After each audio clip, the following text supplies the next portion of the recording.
Itong mga Rhode Island Red, they come from an island called Rhode Island from America. Doon talaga sila nag-originate and yun doon talaga yung native country nila. Ang laki ng difference compared sa mga native. Actually, may mga alaga din kaming native dito sa labas nga lang ng range namin. And if i-compare mo, ang laki ng difference, mas malaki talaga sila. Siyempre, yung mga native, masarap talaga sila sa bawan, sa tinola, di ba? Ito naman kasi mga Rhode Island, malaki yung meat nila. As per research kasi, yung mga meat nila yung ginagamit sa mga inasal. Yun yung magandang gawin sa mga meat nila.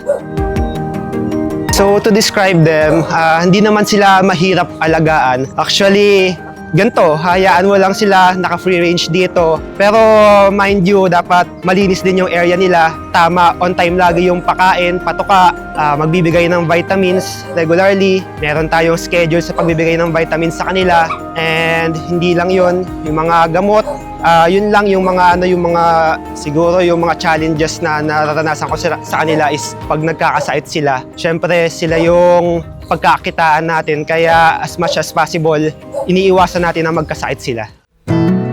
Currently, I am 27 years old and since 19, I am boarding different vessels and they are navigating worldwide actually. Ang dami ko ng bansang napuntahan and yun nga, ang masasabi ko, hindi madali ang pagbabarko. Kaya nga naisip ko din na mag-start ng gantong negosyo para kung ano man, sakasakali man, kumbaga ito na yung retirement plan ko, kumbaga, di ba? Bata pa lang nag-iisip na ng retirement plan. Actually, itong area na ito is pag-aari ng fiancé ko. Siya yung partner in life ko. Sa kanila talaga tong area na to. And yun nga, nung nagkwento ko sa kanya, gusto kong mag-start ng ganito. Gusto kong mag-start mag-alaga ng mga chickens habang nasa barko nga ako. Nakwento sa kanya. Para may pagkakitaan kami habang bakasyon ako. Naging very supportive naman siya. And actually, pag nasa barko ako, siya yung nagmamanage nitong chicken namin. Itong mga chickens, Rhode Island. Actually, we just recently got engaged December 2025. Probably this year or next year. Actually, masaya kasi after so many years at laging LDR, nag-propose na din. Bale, nag-propose po siya sa akin sa Mount Pulag, so highest peak in Luzon, last December 2025. Sa akin naman, since matagal din naman kaming nag-alaga, hindi naman siya nakakainis or what. Nakakatuwa nga siya kasi syempre as an accountant, ako din minsan yung nag-list ng mga expenses, yan, yung mga kinikita namin. So natutuwa ako pag nakikita kong kumikita kami. Meron kaming side hustle dalawa, even though mag-boyfriend-girlfriends pa lang kami. Pakinggan niyo po ang kanilang pagbabahagi. Kilalanin natin a very young couple, newly engaged, isang seafarer at isang accountant na pinasok na rin ang livestock farming, ang pag-aalaga ng Rhode Island Red. Dito po sa Agri sa Agri. Don't forget to like and subscribe. Welcome back po sa Agri ngayong episode, another love story. Sa likod ng mga manok ang ating tatalakahin ngayon. Napaka-inspiring po dahil sa manok nakapag-propose si Sir. Dito po pala tayo ngayon sa anong barangay dito sa Batangas? Pangauli City, Batangas po. Ayan, so at kasama natin, siyempre congratulations. Newly engaged last December lang po, isang seafarer at isang accountant na ngayon naman ay nag-backyard farming, di ba? So very inspiring dahil kahit na alam naman natin malaki ang kita ng mga seafarers, mga seaman. At magaling pumili si Sir dahil pinili niya accountant. Magaling humawak ng pera. Kaya naman ngayon, hindi pa man din sila nagpapakasal at engaged pa lang, meron na silang negosyo. Ano pong pangalan ng farm niyo? Ends Backyard Farming. Ayan. At gaano kalawak approximately itong inyong backyard farm? Around 80 square meter. 80 square meters. Sino mag-aakala na ganito kaliit na espasyo ay nakapag-alaga ng free-range chicken ang mga Rhode Island Red. At ngayon naman, due to popular demand, talagang inaabot daw ng ilang buwan or weeks ang pila bago makabili sa inyo. Yes, that's po. correct. Mga 3 weeks. 3 weeks bago namin nabigyan. Ayan. So, paunti-unti po talagang sumisikat ang ating mga Rhode Island Red. Hello, ako nga pala si Neil. Neil Kina sa Bilaran, Pangauli, City, Batangas tayo ngayon. So welcome to our backyard farm. Approximately, we have 80 square meters dito sa kulungan ng aming mga breeders. We have around 30 breeders, 30 heads ng Rhode Island Red. And currently, meron pa kaming inaalagaan na another 30 heads of CCO para naman sa upcoming next batch of breeders namin. Nagandahan akong alagaan itong Rhode Island Red chickens kasi dual purpose siya for meat and egg production, which is sa tingin ko talagang papatok or bibilhin talaga ng mga tao. Kaya ito talaga yung naisip kong business. So ako, I am an active seafarer, and actually I think this is true sa ibang seafarers din. Every time na nahihirapan sila sa barko, nag-iisip sila ng kung anong business na pwedeng gawin pagdating sa lupa. And ako, ito yung naisip ko na business na gawin pag bakasyon ako, yung Rhode Island Red Chickens. Na-search ko lang din siya online, and habang nasa barko, lagi ako nanonood ng mga videos regarding Rhode Island Red, nagre-research, and nung bumaba ako, sinubukan ko na talaga mag-alaga and gawing business yung Rhode Island Red Chickens. So to describe them, hindi naman sila mahirap alagaan. Actually, ganito, hayaan mo lang sila, naka-free range dito. Pero mind you, dapat malinis din yung area nila. Tama, on time lagi yung pakain, patuka, magbibigay ng vitamins regularly. Meron tayong schedule sa pagbibigay ng vitamins sa kanila. And hindi lang yun, yung mga gamot, yun lang yung mga siguro yung mga challenges na nararanasan ko sa kanila is pag nagkakasakit sila. Syempre sila yung pagkakitaan natin, kaya as much as possible iniiwasan natin na magkasakit sila. Actually, dapat maging meticuloso lang tayo regarding sa schedule ng patuka nila. Kung schedule is 7 a.m., 7 a.m. talaga. Kung 5 p.m., dapat magpatuka ng 5 p.m. And then kung schedule talaga ng vitamins is Monday, Wednesday, Friday, dapat magbigay talaga tayo ng vitamins sa kanila during those schedule. Kasi nga, dun sa health nila, kung hindi maganda yung health nila, bababa yung egg production nila. Sa amin pa naman yung business namin is yung yung mga chicks. So, nagre-relay kami sa egg production nila. So, mas mababa yung egg production nila, mas kaunti yung kita namin, kumbaga. Kami, 2 times a day kami nagpapakain sa kanila. Sa umaga, 7 a.m. And then, sa hapon, around 5 p.m. Actually, 100 grams per chicken. So, 50 grams sa umaga and then 50 grams naman sa hapon. Mga feeds to. Actually, mga feeds. Ayun, mga breeder feeds. And then sa tanghali minsan nagbibigay din kami ng mga kung ano-anong mga tanim dito sa amin, like yung madre de agua. Meron din kami mga saging dito na binibigay namin sa kanila, like pang merienda kumbaga sa kanila. Sir Neil, ano ba sa tingin nyo bakit ganun na lang din ang pagbilis or pagdami ng mga interesado sa pag-aalaga ng ganitong klaseng manok? Ito kasi yung mga Rhode Island is dual purpose siya. Kaya feeling ko, yun yung reason kung bakit napaka-in-demand niya sa ating mga Pilipino. Ang lakas niya mangitlog, and then napakaganda din ng meat nila pang food consumption natin. Yeah. So ang inyong production po ng mga days old nyo, ilan po ang bilang kada week ang inyong na-out? Nakaka-average kami ng 100 chicks per week. Yun yung produce namin. Oh wow. And ito yung pinipilahan na para makabili. So, yung 100 na yun is kinukulang pa. Yung days old ba, sila ba malakas na? Gano'ng kataas ang survival rate nila pagka nakuha na nila dito galing sa farm? Yes, malakas po sila. Actually, yung na-experience namin, pinakamahaba namin transport is 10 to 12 hours na transport. And yung delivery namin na yun is survive naman sila. Lahat sila buhay. Lahat yung dumating doon malalakas.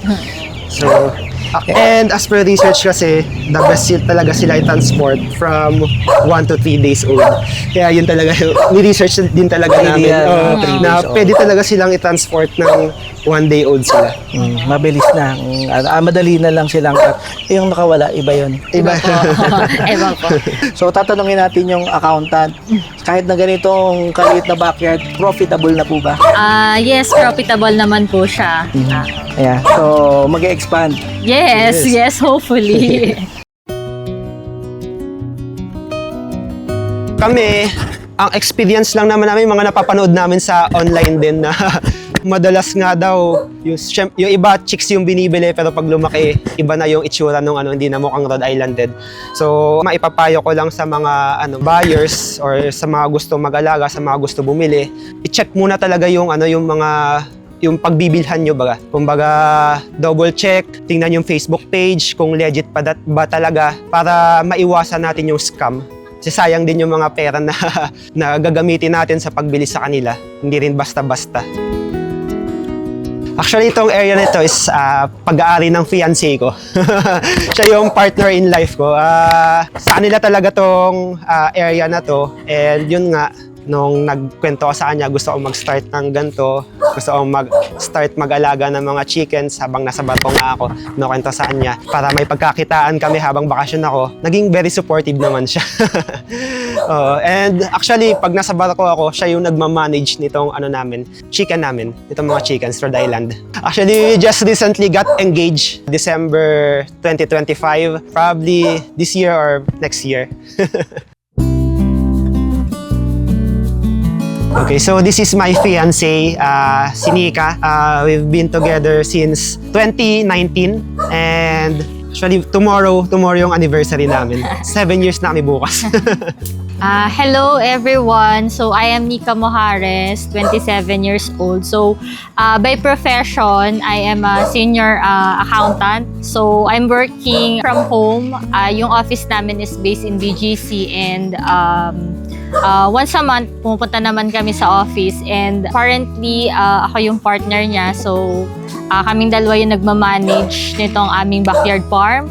So, every time na nasa barko siya, so ako nag-take over ng pagmamarket and also pag-aalaga ng mga Rhode Island wrens. So far naman, okay naman po. Yung mga knowledge niya is tinatransfer niya sa akin. So every time may mga, for example, may mga na-encounter akong bago, nakikita sa mga chickens, lagi ko naman sinasabi sa kanya, love, may something sa chicken, anong dapat gawin, ganyan. And every time naman is nasusupport naman niya ako. And also, kaming dalawa talaga yung partner. And minsan, CPR nga siya. So wala siyang signal. So kapag mga ganun yung scenario and may mga nakita akong something na kailangang improve dito sa aming backyard farm, so ako na yung nagtutok over ng decision. Nagagawa din ako ng research. Kumbaga, na-influensyahan niya ako with regards sa kung paano mag-manage at mag-alaga ng mga manok. Sa akin naman, since matagal din naman kaming nag-alaga, hindi naman siya nakakainis or what. Nakakatuwa nga siya kasi syempre as an accountant, ako din minsan yung nag-list ng mga expenses, yan, yung mga nakikinikita namin. So natutuwa ako pag nakikita kong kumikita kami. Meron kaming side hustle dalawa, even though mag-boyfriend-girlfriends pa lang kami. And when it comes sa pag-aalaga din ng mga manok, hindi naman ako ganung nahihirapan kasi nandiyan naman yung tatay ko, specifically, siya yung tumutulong at nag-guide din sa akin kapag wala siya at nasa barko siya. Before kasi, parang mga sagingan siya, ganyan. So, pinalinis namin. Then, yung itong range area na to, at saka kasama yung mga first breeders namin, nag-total kami nun ng more or less 50,000 yan, sa pag-arrange nitong area namin and sa mga leaders namin.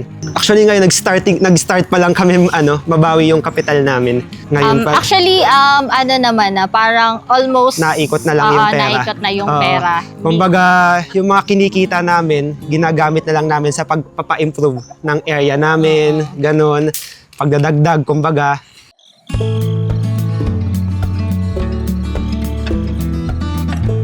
Yan. So, nandito na ang pinaka-importante sa business na ito. Yes po. Ang incubators namin. Ito ba, sir, DIY o binili nyo na? Binili din namin itong mga incubators na to. Yan. So, para sa mga curious, magkano po yung naging investment nyo sa incubator? Ang isa muna. Okay. So, ito kasi 216 capacity. So, nasa 10,000 to nung binili namin ng brand new. And then, ito naman, 164, nasa 7,500 siya. And then, ito, magkasama na tong dalawa nung binili namin. So, this one is 216 capacity na setter, yung tinatawag setter. And ito naman yung hatcher na 200 capacity. And sa ngayon, ito yung tumutulong sa inyo para makapag-produce. Makapagpapisa ng mga eggs na nakukuha namin. Kung kayo ba ay mag-expand from 30 na or 27 hens, kung mag-idodoble nyo or let's say 60 yung hens ninyo, ito ba sufficient enough pa o kailangan nyo magdagdag na? Itong capacity namin ngayon is sakto lang kumbaga sa produce namin sa mga alaga namin. If in case magdadagdag kami, kailangan din namin ng additional incubators. At may nabibili na mas malaki, mas mataas na. Meron pang mas higher capacity dito sa mga gantong kalaki. Yan. So, kung makikita nyo po kung out si Insan. So, makikita nyo, marireveal natin yung kanilang kitchen. Ito po ang kanilang dining area. Atras ka pa, Insan Tony, para makita nila yung area. Ayan. So, nakaka-inspire po kasi, no? Talagang backyard farm ang kanilang setup na nakakapag-produce ng 100 Chicks per week. chicks per week. At ang kanilang pinaka-hatchery ay nandito sa kanilang dining area. 'Di ba? Ang galing. So, pag hindi pa kayo na-inspire niyan, ewan ko na lang. Dahil ito na po yung the most humble setup, but it is, according kay ma'am, is accountant na po yun, profitable daw po at makakapag-ipon na sa kanilang pagpapakasal. Dito pa lang sa kanilang RIR or Rhode Island Red business. Ang galing, di ba? Sir, i-confirm mo, i-affirm mo nga, totoo ba? Legit? Yes, legit na legit.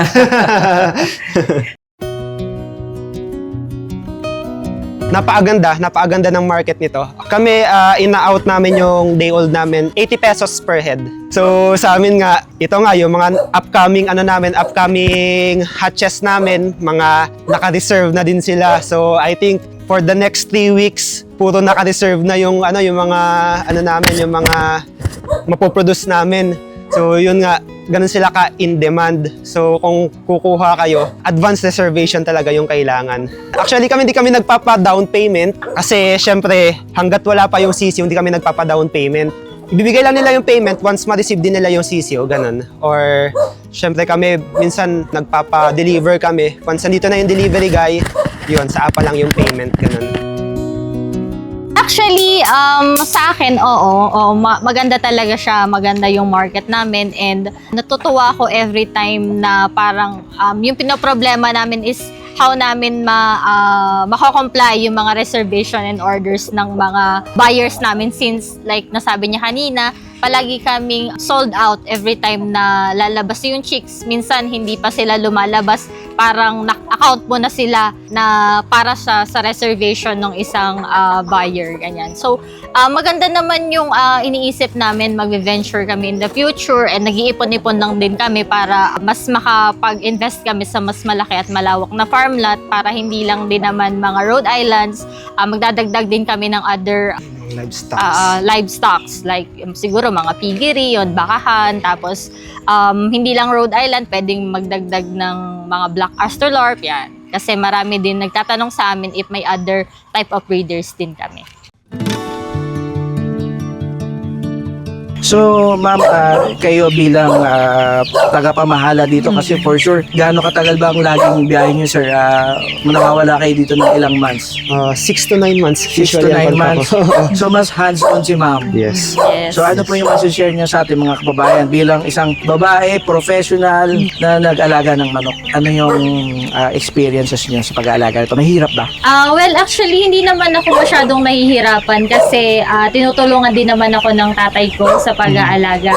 And mga Rhode Islands naman, di naman sila ganong kahirap alagaan, di naman sila katulad ng ibang mga manok na sobrang sensitive.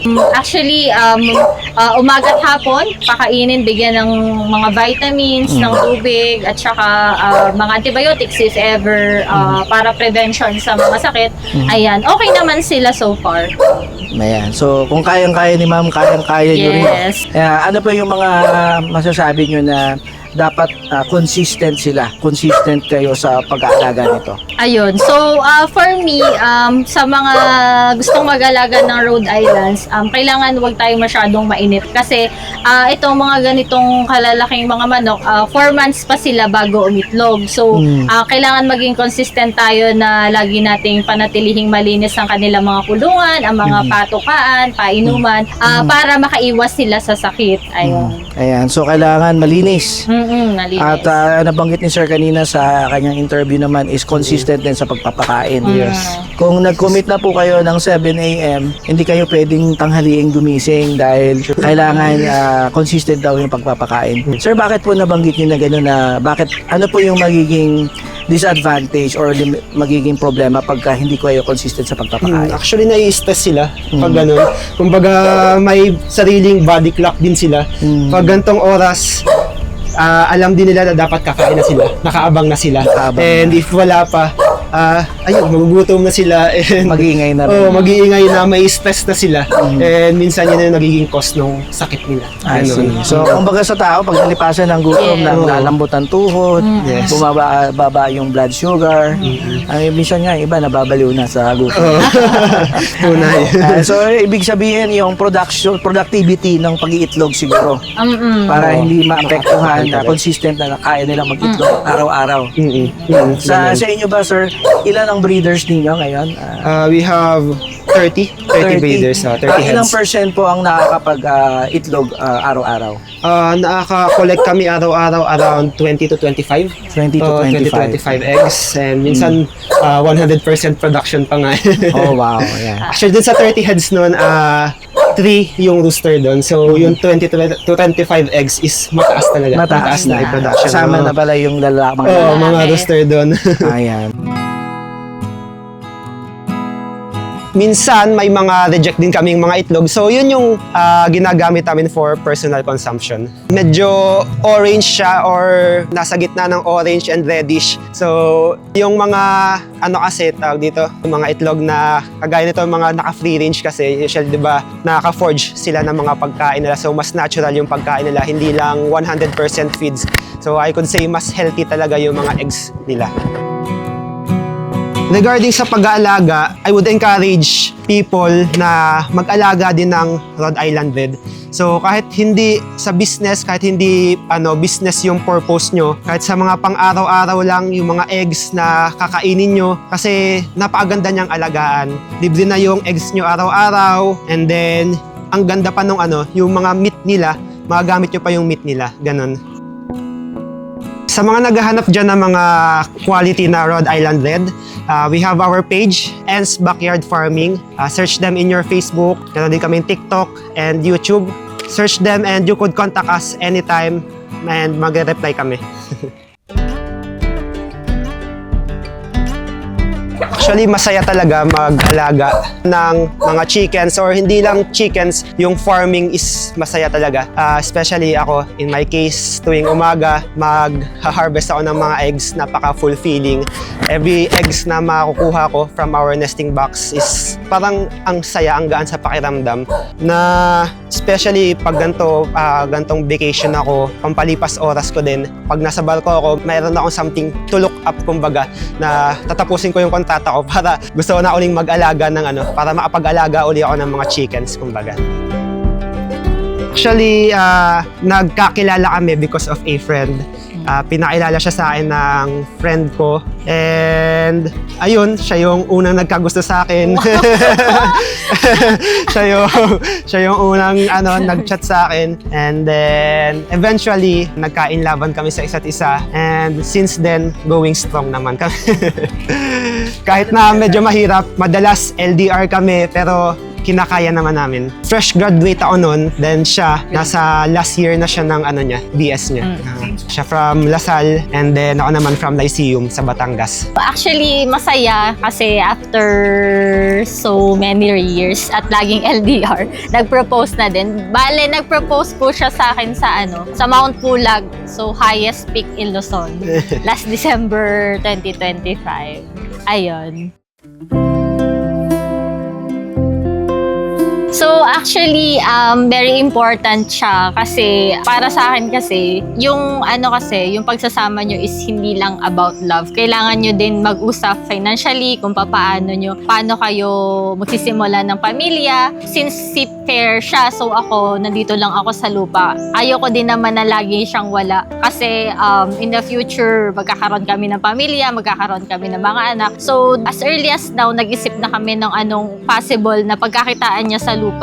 Kasi alam ko na yung seafaring naman, hindi naman siya forever talaga. And ayoko din naman na lumalaki yung mga anak namin na hindi ko siya kasama. So as early as now, ayan, magandang mag-plan kayo ng mga kung anong other businesses na magbibigay ng other income or passive income sa atin. And also, importante siya na hindi lang tayo sa work natin magre-rely kasi sa panahon ngayon, medyo mataas na inflation natin, mahal ang mga bilihin, ayan, kailangan may extra income tayo kasi, ayun, masyadong mahal na ang ating mga bilihin at yung mga gastos.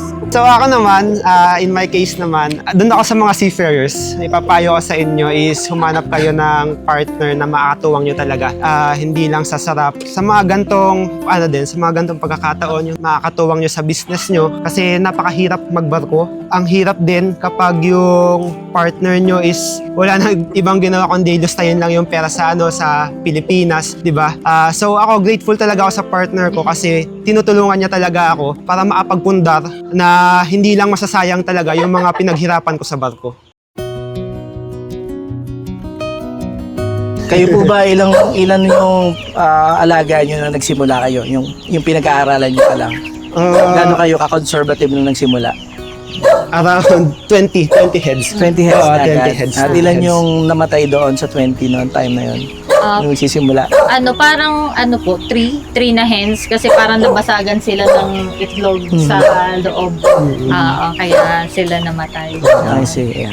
Ayan, so very good start na yung ganong karami pala. Sa mga gustong magsimula, ilang heads ba yung ideal na mai-recommend nyo sa kanilang mga trial and error sa pagsisimula? Actually, nakadepende din yan sa inyo. Depende sa location nyo, kung gaano kalaki yung lugar nyo. Siyempre, isipin nyo din yung welfare talaga ng mga alaga natin. Hindi porke naisip nyo na malaki yung kitaan, madami na agad yung bibilhin nyo. Pero yung lagayan nyo naman is hindi ganun ka-okay, hindi ganun kalaki. Yeah. So, always remember, bumili kayo ng kaya nyong alagaan, ng maayos. Na naangkop sa espasyo na kaya nyong ma-accommodate. Yes. Sayong kaya nyong ma-manage talaga. Ayan. So, ngayon 30, kung tutusin, pwede nyo pang dagdagan. Yes. Kaya lang hindi nyo madagdagan dahil sold out. Sold out.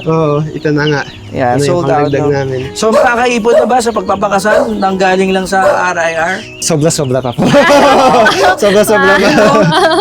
Hindi na magkagalaw yung sahod sa office nila. So, ayan, nanggaling na po sa kanila. Walang halong pambobola po yun. Nasa Rhode Island lang daw, pwede sila makaipon ng pagpapakasal nila. Ayan. At hindi na rin problema ang panghanda. Napakarami. Lahat na ng putahin ng lutong manok. Yes. Pwede. Yeah, so dinami-dami po ng mga viewers natin na nagme-message na naghahanap po ng Rhode Island Red. So dinami-dami po naghahanap Luzon, Visayas, Mindanao. Sa mga taga rito po sa Southside, sa Batangas, imbitahan nyo na sir. Nandito lang po, no? So ang ating advocacy dito sa Agri is ipakilala kayo sa mga credible supplier para maiwas na kayo sa mga scammer. Yes, sa mga may gustong bumili ng mga Rhode Island Red, especially sa mga day-old chicks, dito po kayo sa amin. Maganda po yung aming mga Rhode Island Red, quality and tsak, hindi kayo mai-scam. Yun ang pinaka-importante. Yes. Ayan. So anything that you want to share para sa ating mga kababayan, mga young couple, gaano ba ka-importante na matuto na tayo mag-farming, no? Coming from different profession, isang seaman at isang accountant at marami pa tayo last episode natin, mga piloto naman ang pumasok sa pag-aalaga ng kambing. sa inyo naman, sa nakikita nyo sa challenge ng buhay ngayon, kailangan ba talaga natin na mag-farming na rin? Yes.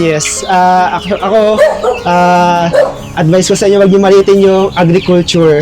Kasi sa tingin ko yung karamihan medyo ang isip natin nasa corporate yung pera or nasa ano, may ibubuga din yung agriculture. Malaki din yung kitaan dito, hindi lang yung pera, may sarili na rin kayong consumption. Siyempre yung sa agriculture, andyan din ang gagaling yung mga kinakain natin, yung mga nutrition natin. So, hinihikayat ko yung madaming tao, yung mga nakakapanood nito, try din kayo mag-agriculture. Ayan, so, nasabi na ni Sir, kaya papakainin ko na lang yun yung mga alaga. Yeah. Kaya, agree po ba kayo sa agree? Yes, agree kami sa agree. Don't forget to like and subscribe.